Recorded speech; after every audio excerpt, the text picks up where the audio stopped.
I've noticed a lot of people that intern for those companies then end up freelancing as an intern for specific films.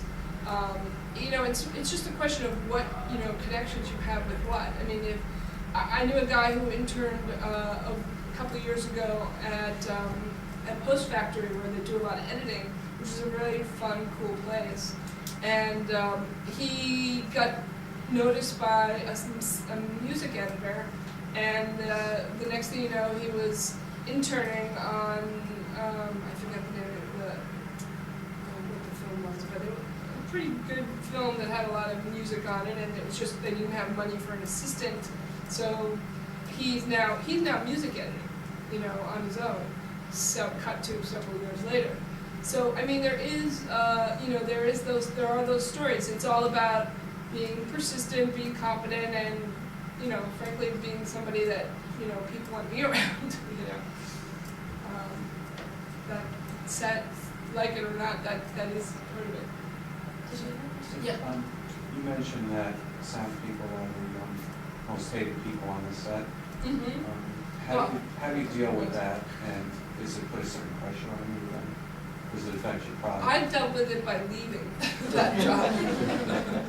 It wasn't the only reason, but I did set work for a while, and I actually like doing documentary sound because you travel a lot, you meet interesting people, and it's a small crew, and you are sort of more of a team with the DP. But on a big set, which I was an intern, I actually interned for Chet a long time ago. Chet Gunter, Of course. and I don't know if you remember this. This was like decades ago. And it was fun, but I wouldn't want to be him, and it's very tough, And then at that time there was a lot of heavy work too, and crazy hours. So I just decided this was not. And so I got into post, is because I said this is not for me. I want to be in a same job. Is that it? You want another? I'm happy to take more questions.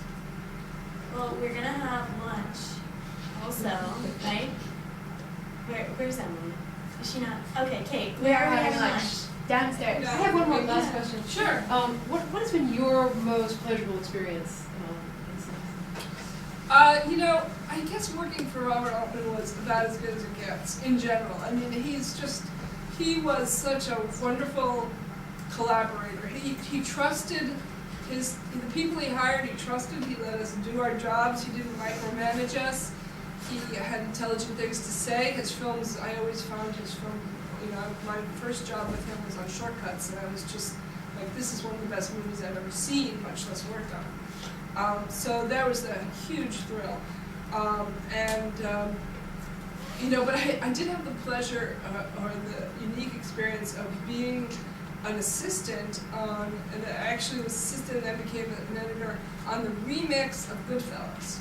So what that meant was, after they cut it, mixed it, and then put it aside for a little while, Thelma went back and recut it, and I was one of the 4 people who was brought on to conform all the old tracks to the new cut, and then basically sit in the mix.